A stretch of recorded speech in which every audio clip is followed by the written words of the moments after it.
Welcome back my channel. বন্ধুরা কেমন আছেন? আশা করি সবাই ভালো আছেন। আজকে আপনাদের সামনে নিয়ে এসেছি নতুন একটি ভিডিও, তা হলো A3 প্রবলেম সলভিং মেথড। বিভিন্ন ধরনের মেথড আছে প্রবলেম সলভ করার, যেমন why methodology, fishbone diagram, FMEA অর্থাৎ ফেলার মেথড অ্যান্ড ইফেক্টিভ অ্যানালাইসিস। আমার এই চ্যানেলটিতে আমি হোয়াই মেথোডোলজি এবং ফিশবোন ডায়াগ্রাম অলরেডি আলোচনা করে ফেলেছি। তো আজকে আলোচনা করব A3 প্রবলেম সলভিং মেথড। আপনারা যদি আপনাদের প্রতিষ্ঠানের প্রত্যেকটি ডিপার্টমেন্টকে ইমপ্রুভ করতে চান, তাহলে A3 প্রবলেম সলভিং মেথড খুবই কার্যকরী। তো এই মেথডটি কিভাবে কাজ করে, তো ভিডিওটি যদি প্রথম থেকে শেষ পর্যন্ত আপনারা দেখেন, তাহলে আপনারা নিজেরাই করতে পারবেন কিভাবে একটি ইমপ্রুভমেন্ট প্রজেক্ট গ্রহণ করতে হয় এবং এর ডিজাইনটি কেমন, কয়টি ধাপ আছে, কিভাবে করতে হয়, A to Z জানতে পারবেন। এবং আজকের পর থেকে আপনাদের A3 প্রবলেম সলভিং মেথড নিয়ে কোনো সমস্যা হবে না। তো পুরো ভিডিও দেখার জন্য আমাদেরকে কম্পিউটার স্ক্রিনে চলে যেতে হবে। চলুন আমরা কম্পিউটার স্ক্রিনে চলে যাই।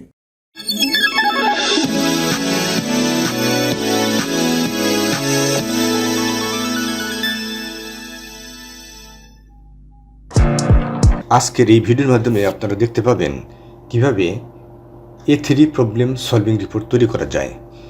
A3 প্রবলেম সলভিং রিপোর্ট একটি জাপানিজ টার্ম। এটি দিয়ে আপনারা কোয়ালিটি ম্যানেজমেন্ট করতে পারবেন, কোয়ালিটি ইমপ্রুভমেন্ট করতে পারবেন। গত পর্বে আমি আলোচনা করেছিলাম lean six sigma project charter. এই ভিডিওর মাধ্যমে আমি দেখিয়েছিলাম কিভাবে একটি হাই লেভেলের প্রজেক্ট চার্টার আপনারা গ্রহণ করতে পারেন। এটিকে আপনারা ইমপ্রুভমেন্ট প্রজেক্ট চার্টারও বলতে পারবেন এবং প্রবলেম সলভিং প্রজেক্ট চার্টারও বলতে পারবেন। যাই হোক, আজকে আলোচনা করব কিভাবে A3 প্রবলেম সলভিং রিপোর্ট তৈরি করা যায়। A3 প্রবলেম সলভিং রিপোর্ট একটি জাপানিজ টার্ম। এটি জাপান থেকে, কনসেপ্টটা জাপান থেকে আসছে। কোয়ালিটি ম্যানেজমেন্টের যত ভালো ভালো টুলস অ্যান্ড টেকনিক্স আছে সবগুলোই জাপান থেকে আসছে, আর এই জন্যই জাপানের প্রোডাক্ট এবং সার্ভিসের কোয়ালিটি এত ভালো। যাই হোক, আপনি যদি প্রথম থেকে শেষ পর্যন্ত এই ভিডিওটি দেখেন, তাহলে আপনি A3 প্রবলেম সলভিং রিপোর্ট তৈরি করতে পারবেন। আরেকটি কথা, আপনারা যারা এই চ্যানেলটিতে নতুন আছেন, আপনারা যদি চ্যানেলটিকে সাবস্ক্রাইব করে রাখেন, তাহলে যখনই আমি নতুন নতুন লিন সিক্স সিগমা সম্পর্কিত, কোয়ালিটি ম্যানেজমেন্ট সম্পর্কিত নতুন নতুন ভিডিও আপলোড করব, তখন আপনি নোটিফিকেশন পেয়ে যাবেন। আর ভিডিওটি যদি ভালো লেগে থাকে তাহলে অবশ্যই শেয়ার করবেন, কমেন্টস করবেন। শুরু করি আজকের আলোচনা। প্রথমে আপনি এরকম একটা এক্সেল শিট নেবেন। এক্সেল শিট নিয়ে আপনি প্রথমে লিখবেন ডিপার্টমেন্ট নেম। এখানে ডিপার্টমেন্ট হবে হলো, আমি যেহেতু ডিসিউ ইমপ্রুভ করব, আমি যেহেতু সুইং অ্যান্ড টেবিল ডিসিউ ইমপ্রুভ করব, এই জন্যে এটি একটি কোয়ালিটি ডিপার্টমেন্টের কাজ। এই জন্যে এখানে লিখবেন কোয়ালিটি ডিপার্টমেন্ট লিখবেন। প্রজেক্টের নাম দিতে পারেন ডিসিউ রিডাকশন, প্রজেক্ট নাম্বার দিতে পারেন, ভার্সন দিবেন, প্রজেক্টটা কবে শুরু করবেন, start date, project start date. যেমন আমি প্রজেক্টটা হাতে নিয়েছি, মের 1 তারিখ থেকে আমার প্রজেক্টটা শুরু হবে, এবং ক্লোজিং ডেটটা এবং প্রজেক্টটা শেষ হবে জুলাই 30 তারিখ 2023। তারপরে টিম মেম্বার অ্যান্ড রোলস। যে কোনো একটা প্রজেক্ট গ্রহণ করার জন্য ওই প্রতিষ্ঠানের যে সিইও, তার নাম দিতে হয়, অর্থাৎ টপ ম্যানেজমেন্টের যে কোনো একজন নাম দিতে হয়। আপনি চেয়ারম্যান দিতে পারেন, তারপরে সিওও দিতে পারেন। আমি এখানে সিইও নাম দিয়েছি। প্রসেস ওনার, আমি তো সুইং ফ্লোর কাজ করব। প্রসেস ওনারটা হলো আপনার প্রোডাকশন হেড। তারপরে ফ্যাসিলিটেটর, অর্থাৎ প্রজেক্টটা কি হ্যান্ডলিং করবে, কোয়ালিটি ম্যানেজার হ্যান্ডলিং করবে।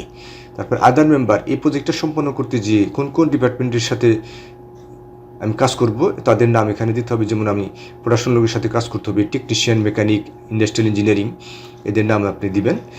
তারপরে প্রজেক্ট গোল বা টার্গেট। প্রজেক্ট গোল কি? প্রজেক্ট গোল হচ্ছে আমি আগামী 3 মাসের মধ্যে ডিসু 10% থেকে ডিসু 6%-এর মধ্যে নিয়ে আসবো। এটা হচ্ছে আমার project goal. Problem statement, showing and table ডিসু ইজ হাই, ব্র্যাকেটে আপনি 10% দিতে পারেন। আর এখানে আপনি এটা কি অ্যাপ্লাই করে করবেন, সেটা হলো আপনার 5WH। 5WHটা কি? হোয়াট, তারপরে হু, তারপরে হোয়েন, হোয়ার অ্যান্ড হাউ। এটা হচ্ছে প্ল্যানিংয়ের বড় একটা বিষয়। এইভাবে আপনারা প্রবলেম স্টেটমেন্ট তৈরি করা যায়। এটা অ্যাপ্লাই করে তারপরে অ্যানালিসিস ফেজে এখানে আপনাকে লিন সিক্স সিগমার সবচেয়ে যে বড় একটি বিষয় ডিম্যাক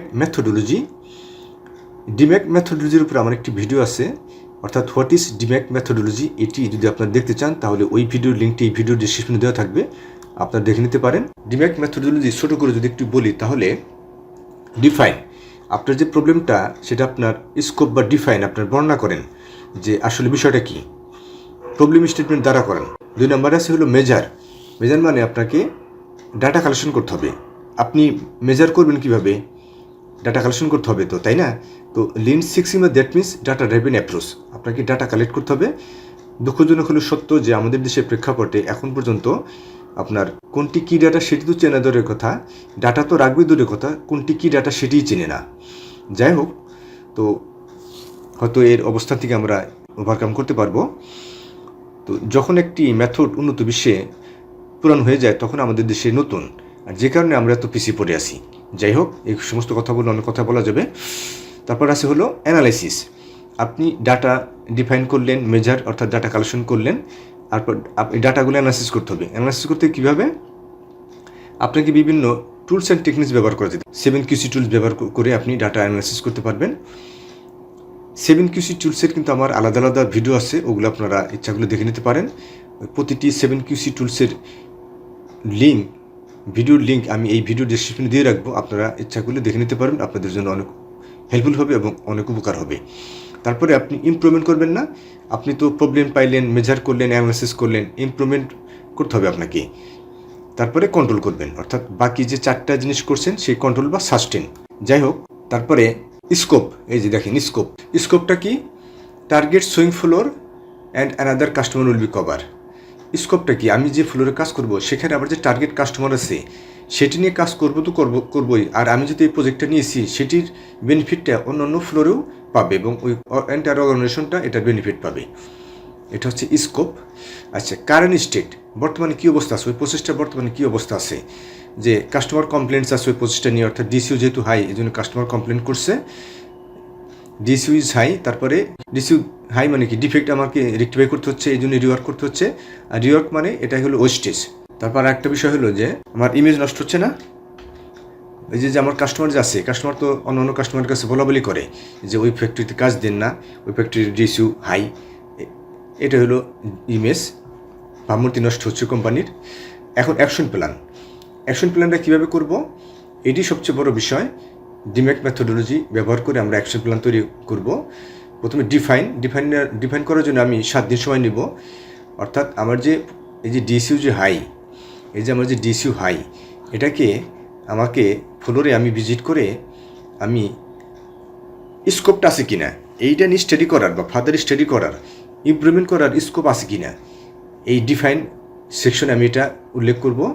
তারপরে মেজার মানে একটু আগে বলছিলাম ডাটা কালেকশন করে আমাকে মেজার করতে হবে, এই জন্য আমি সময় নেব হলো 7 দিন। ডাটা কালেকশনের জন্য আমি প্রাইমারি ডাটা, সেকেন্ডারি ডাটা, অবশ্যই যে ডাটা মেনটেন করা হয়, যে আপনার ডাটা এন্ট্রি অপারেটর আছে তার কাছ থেকে আমি ডাটা কালেক্ট করব। তারপর ডাটাটা আমি অ্যানালাইসিস করব। কীভাবে, এই জন্য আমি সময় নিচ্ছি প্রায় 7-8 দিনের মতো। এই ডাটাটা আমি অ্যানালাইসিস করব, মিনিট্যাব সফটওয়্যার ইউজ করব। এখানে আপনার ইচ্ছা করলে এক্সেল ইউজ করতে পারেন, কিন্তু মিনিট্যাব দিয়ে 1 ক্লিকে করা যায়। তো মিনিট্যাবের আমার একটা ট্রেনিং আছে কীভাবে ডাটা অ্যানালাইসিস করতে হয়, এক্সেল দিয়েও করা যায়, অনেক সময় সাপেক্ষ ব্যাপার, কিন্তু মিনিট্যাব দিয়ে খুব সহজে করা যায়। যাই হোক, তারপর আমি অ্যানালাইসিস করব, এই জন্য আমি প্রায় 7-8 দিন সময় নিছি। তারপরে ইমপ্রুভমেন্ট বিষয়টা হলো কোয়ালিটি অ্যাসুরেন্স ডিপার্টমেন্ট আছে, প্রোডাকশন আছে, মেকানিক আছে, টেকনিশিয়ান, আই টিম আছে, প্রত্যেকের সাথে আমার ইন্টার ডিপার্টমেন্টের সাথে আমাকে ক্লোজলি কাজ করতে হবে, তাদের সাথে বসতে হবে, কাউন্সেলিং করতে হবে, অপারেটরকে ট্রেনিং অ্যান্ড ডেভেলপমেন্টের বিষয় আছে, এখানে আরও অনেক ফ্যাক্টর আছে, তো সেগুলো নিয়ে আমাকে কাজ করতে হবে, যে কারণে আমি এখানে 1.5 বার সময় নিয়েছি। তারপরে কন্ট্রোল, আমি আগের যে ডিফাইন, মেজার, অ্যানালাইসিস, ইমপ্রুভমেন্ট করলাম, আমাকে এটা ধরে রাখতে হবে না, ধরে রাখার জন্য আমাকে এখানে প্রায় 15-16 দিন সময় নিয়েছি আমি। তো ধরে রাখার জন্য আমাকে অনেক কাজ করতে হবে। তো এই জন্য যে এডওয়ার্ড ডেমিংয়ের প্ল্যান টু চেক অ্যান্ড অ্যাক্টের মধ্যে আছে যে আপনি কীভাবে সাস্টেন করবেন, 5 মধ্যে কিন্তু আছে যে কীভাবে সাস্টেন করা যায়, 5 নম্বর বিষয়টা। তো যে কোনো একটা জিনিস শুরু করার পরে ধরে রাখাটা হলো বড় বিষয়, সাস্টেন করা বড় বিষয়। এই জন্য আমি এখানে 15 দিন সময় নিয়েছি। এইভাবে A3 প্রবলেম সলভিং রিপোর্ট তৈরি করা যায়। তারপরে প্রজেক্টটা হাতে নিয়েছিলাম আমরা, প্রজেক্টটা তো করতে হবে, সাইন আপ করতে হবে, সাইন নিতে হবে। এখানে আমি সাইন করতে পারি চ্যাম্পিয়ন, অর্থাৎ সিও স্যার সাইন করবে এবং প্রসেস ওনারের সাইন থাকবে। এখানে আমি নিতে পারি ফ্যাসিলিটেটর আর কি, সাইন অফ প্রজেক্ট, এখানে আমার সাইন হবে। এইভাবে আপনারা A3 প্রবলেম সলভিং রিপোর্ট তৈরি করতে পারেন। A3 নামটা আসছে কীভাবে সেটা একটু জেনে নেওয়া দরকার। A3 হলো আপনার 8 ইঞ্চি বাই 11 ইঞ্চি একটি শিট আছে, সেই শিটের মাধ্যমে এই রিপোর্টটা তৈরি করা হয়, এই জন্য এটিকে নাম দেওয়া হয়েছে A3 প্রবলেম সলভিং রিপোর্ট। তো এই ব্যাপারে যদি আরও কোনো কিছু জানার আগ্রহ থাকে আশা করি আপনারা কমেন্টস করে জানাবেন, আমি চেষ্টা করব আপনাদেরকে স্যাটিসফ্যাক্টরি আনসার দেওয়ার জন্য। এটাই ছিল how to create A3 problem solving report. আজকে আলোচনা এই পর্যন্ত, সবাইকে ধন্যবাদ।